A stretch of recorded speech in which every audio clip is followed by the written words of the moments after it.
Welcome to Frenchy Tales. Make your learning journey fun and exciting with engaging stories. Quand j'étais en classe de seconde, un nouveau professeur de français est arrivé dans notre école. Il s'appelait Monsieur Laurent. Il était jeune, seulement 24 ans. Il avait les cheveux foncés et de gentils yeux marrons, ce qui le rendait remarquable. Il était calme et poli, et tout le monde l'appréciait. Beaucoup de filles à l'école l'admiraient. Pendant les pauses, elles passaient souvent devant sa salle de classe, espérant le voir. Mais ce n'était pas seulement son apparence qui plaisait. Monsieur Laurent était aussi un excellent professeur. Il était patient et nous encourageait toujours. Ses cours étaient amusants et faciles à comprendre. Les autres professeurs le respectaient aussi. Certaines jeunes enseignantes essayaient souvent de lui parler, mais il restait professionnel et concentré sur son travail.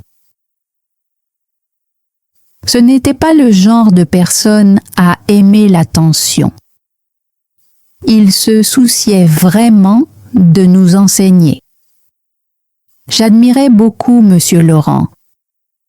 Je pensais qu'il était le meilleur professeur du monde.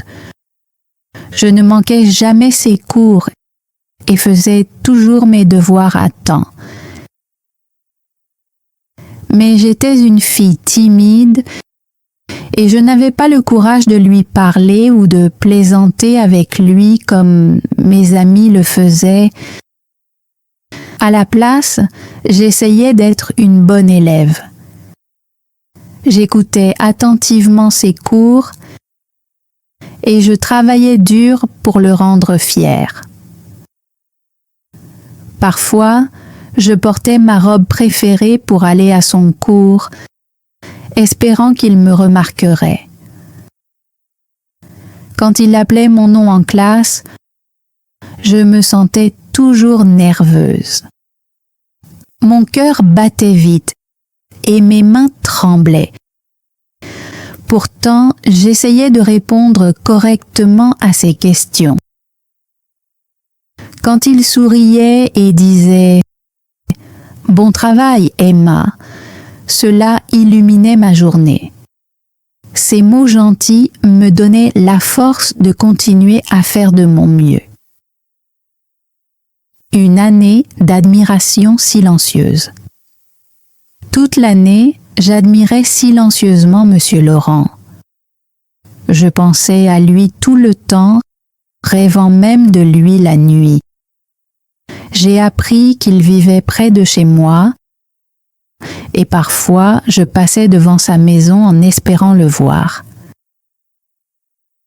Quand cela arrivait, il souriait et disait bonjour. Et ce petit moment me rendait très heureuse. Parfois, je le voyais avec ses amis et je ressentais un peu de jalousie. Je n'ai jamais parlé de mes sentiments à personne, même pas à mes meilleurs amis. C'était mon secret. Je croyais que si je travaillais dur dans son cours, il pourrait me remarquer. J'ai commencé à lire des livres supplémentaires et à pratiquer mon écriture pour m'améliorer en français. Mes notes dans son cours étaient toujours bonnes et je me sentais fière quand il me félicitait devant tout le monde. Un adieu inattendu. Quand l'année scolaire s'est terminée, quelque chose s'est passé qui m'a brisé le cœur. Nous avons appris que Monsieur Laurent quittait notre école. Il avait obtenu un nouveau poste dans une autre ville. Cette nouvelle m'a rendue très triste et je ne pouvais pas imaginer l'école sans lui. Le dernier jour, notre classe s'est réunie pour lui dire au revoir. Monsieur Laurent nous a remerciés d'avoir été de bons élèves et nous a souhaité le meilleur. Je voulais lui dire à quel point il comptait pour moi, mais j'étais trop timide. Au lieu de cela, je suis restée silencieuse, retenant mes larmes, tandis qu'il quittait la classe pour la dernière fois. Après son départ, je passais souvent devant son ancienne maison, mais elle semblait vide sans lui. Il me manquait à l'école, ses mots gentils et son encouragement. C'était difficile, mais la vie a continué et je devais me concentrer sur mes examens universitaires. Un nouveau chapitre commence. Pour me préparer à l'université, j'ai rejoint des cours supplémentaires de français. Le premier jour, en entrant dans la salle, je n'en croyais pas mes yeux. Debout devant la classe, il y avait Monsieur Laurent. Il m'a souri et a dit « Bienvenue, Emma ». Le revoir m'a rendue tellement heureuse. C'était comme une seconde chance. Au cours des 6 mois suivants, j'ai travaillé plus dur que jamais. J'ai assisté à chaque leçon, terminé tous mes devoirs et resté après les cours pour poser des questions. Monsieur Laurent a souvent félicité mes progrès, ce qui me rendait fière. Un jour, après le cours, il m'a demandé quels étaient mes projets pour l'avenir. Je lui ai parlé de mon rêve d'étudier la littérature et il a partagé des histoires sur ses expériences en tant que professeur. C'était notre première vraie conversation en dehors des cours et cela m'a semblé spécial. Après cela, nous restions souvent pour parler. Ces moments sont devenus la meilleure partie de ma journée, me rapprochant de lui. Se rapprocher. Un soir, après le cours, Monsieur Laurent m'a proposé de me raccompagner chez moi. J'étais surprise mais très heureuse. Nous avons marché côte à côte, parlant de livres, de films et de la vie. C'était une chose simple, mais cela comptait énormément pour moi. Après cela, il me raccompagnait souvent chez moi. Ces promenades sont devenues la meilleure partie de ma journée et je me sentais tellement chanceuse. Avec le temps, nous avons commencé à passer plus de temps ensemble en dehors des cours. Nous allions au parc, regardions des films et avions de longues discussions sur nos rêves et nos expériences. Un soir, sous la douce lueur des lampadaires, il m'a embrassée pour la première fois. C'était comme un rêve, et je n'arrivais pas à croire à quel point j'étais heureuse. Monsieur Laurent semblait parfait, et je chérissais chaque moment passé avec lui. Une nouvelle opportunité. Mais la vie a sa façon de changer les choses. Un jour, Monsieur Laurent m'a annoncé qu'il avait reçu une offre d'emploi dans une université aux États-Unis. C'était une grande opportunité pour lui, Mais cela signifiait aussi qu'il partirait à nouveau. Mon cœur s'est brisé. Nous avons promis de rester en contact en écrivant des lettres. Au début, nous avons tenu notre promesse. J'attendais ces lettres avec impatience et elles me faisaient toujours sourire. Mais avec le temps, les lettres se sont faites plus rares. La vie est devenue chargée et finalement, nous avons cessé d'écrire. Je me suis concentrée sur mes études. Je suis allée à l'université et j'ai essayé d'aller de l'avant. Mais je n'ai jamais oublié Monsieur Laurent. Il était mon premier amour et occuperait toujours une place spéciale dans mon cœur. Une rencontre inattendue. Les années passèrent et ma vie changea. Après avoir terminé mes études universitaires, j'ai trouvé un emploi et commencé un nouveau chapitre. Mes journées étaient remplies de travail, de nouveaux amis et de loisirs. Pourtant, je pensais souvent à Monsieur Laurent. Il était mon premier amour et les sentiments que j'avais pour lui étaient difficiles à oublier. Un soir, en parcourant les réseaux sociaux, j'ai vu un nom familier, Monsieur Laurent. Mon cœur s'est emballé alors que je cliquais sur son profil. C'était lui.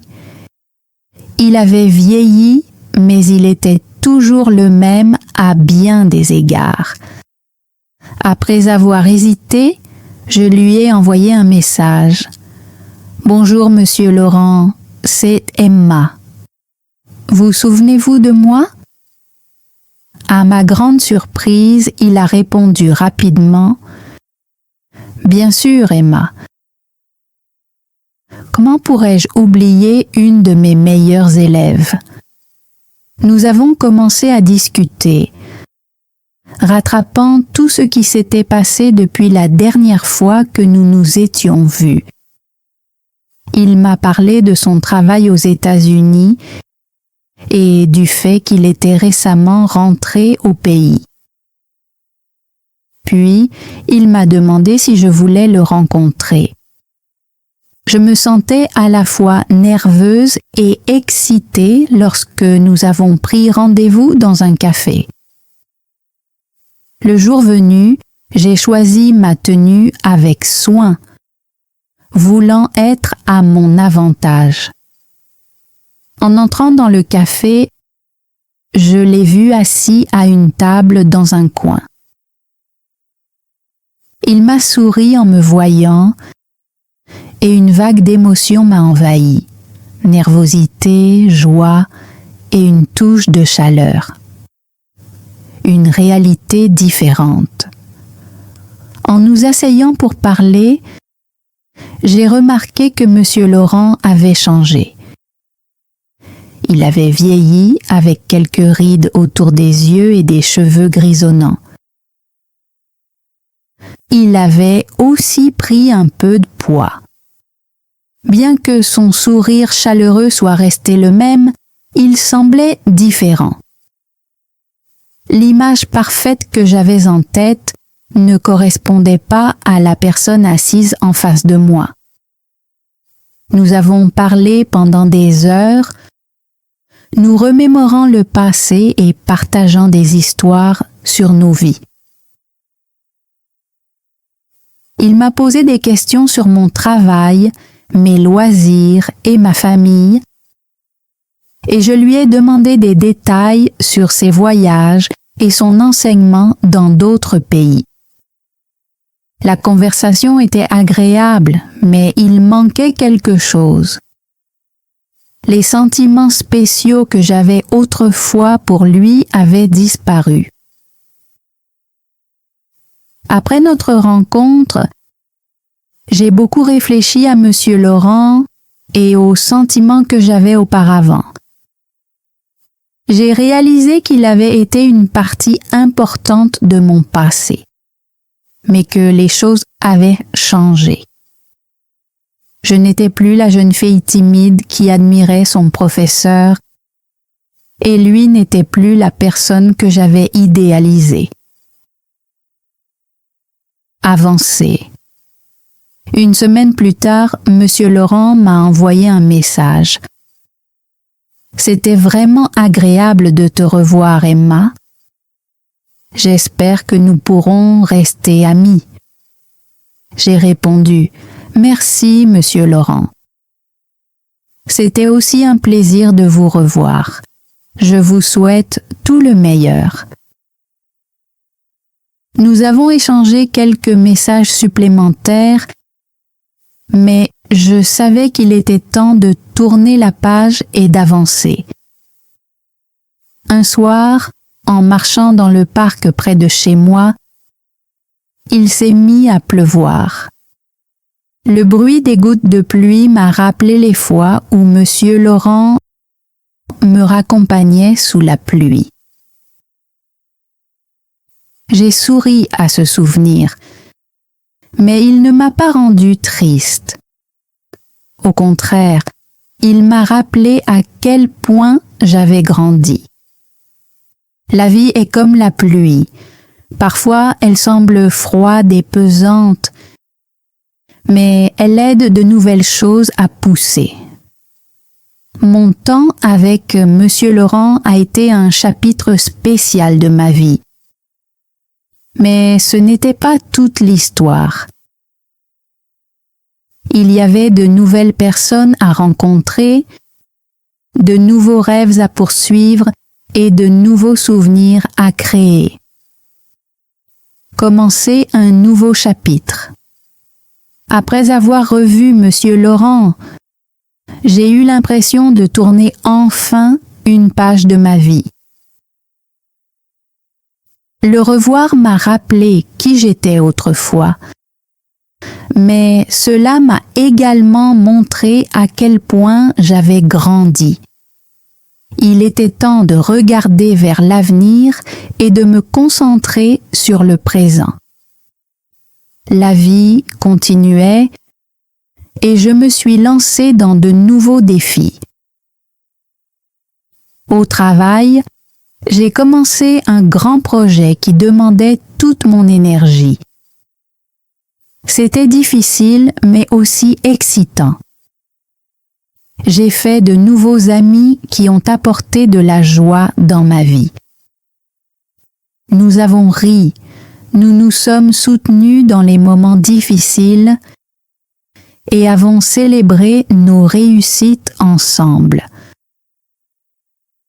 Leur gentillesse et leur positivité m'ont donné un nouveau sentiment de bonheur. Un jour, j'ai assisté à une conférence professionnelle et j'ai rencontré quelqu'un qui a changé ma vie. Il s'appelait Daniel et il était l'un des meilleurs intervenants. Daniel était gentil, drôle et facile à aborder. Nous avons commencé à discuter pendant une pause et j'ai eu l'impression de le connaître depuis des années. À la fin de la journée, nous avions échangé nos numéros de téléphone. Dans les semaines qui ont suivi, Daniel et moi avons passé de plus en plus de temps ensemble. Nous avons découvert que nous avions beaucoup de choses en commun, comme notre amour des livres et des voyages. Il me faisait rire et m'encourageait toujours à poursuivre mes rêves.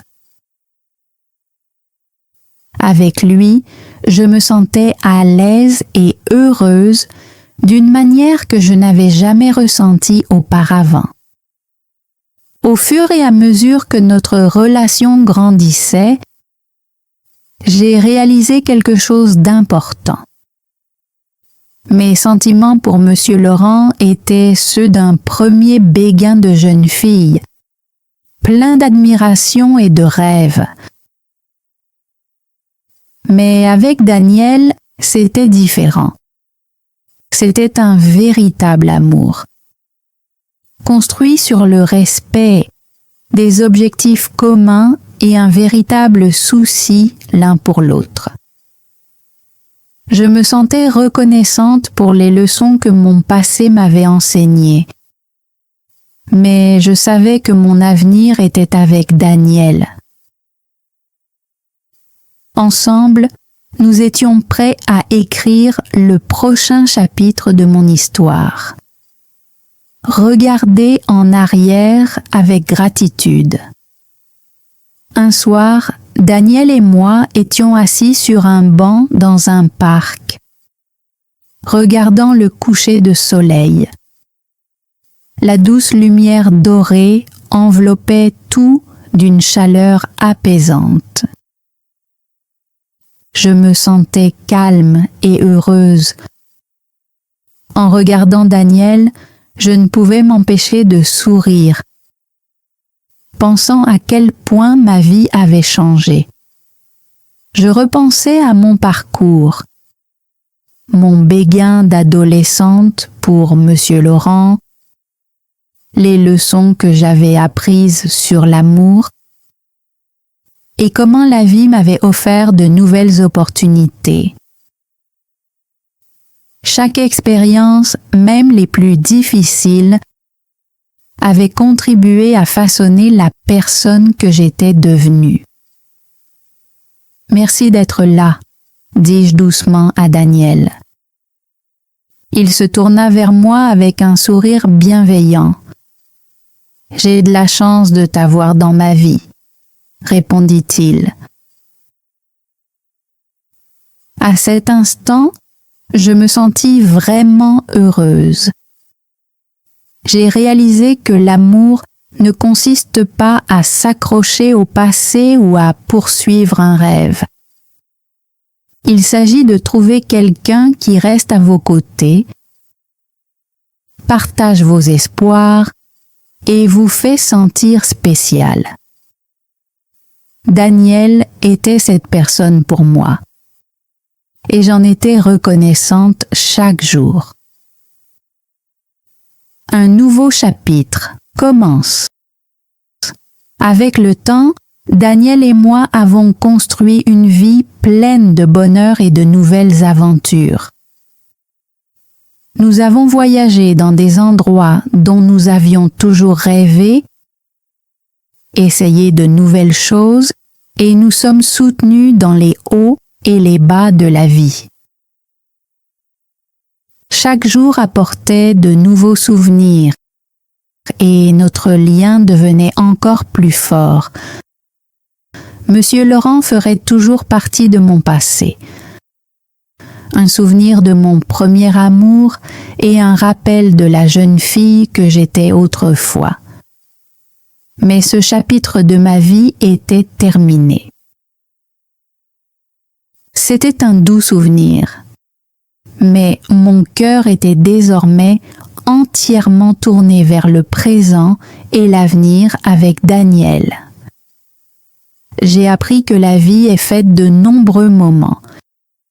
Certains passent rapidement, tandis que d'autres restent avec nous pour toujours. Chaque moment façonne qui nous sommes, même si nous ne nous en rendons pas compte immédiatement. En regardant Daniel et la vie que nous construisions ensemble, je ressentais une profonde gratitude. Mon passé m'avait mené jusqu'ici, mais c'était mon présent et mon avenir avec Daniel que je chérissais le plus. Merci d'avoir regardé. Si vous avez aimé cette histoire, j'en ai 2 autres pour vous.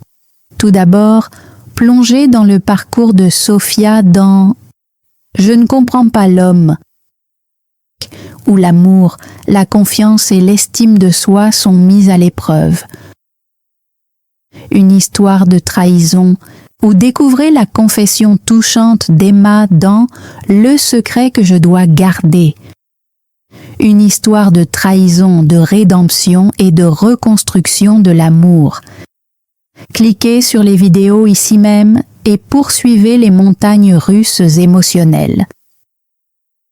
Thanks for joining Frenchy Tales.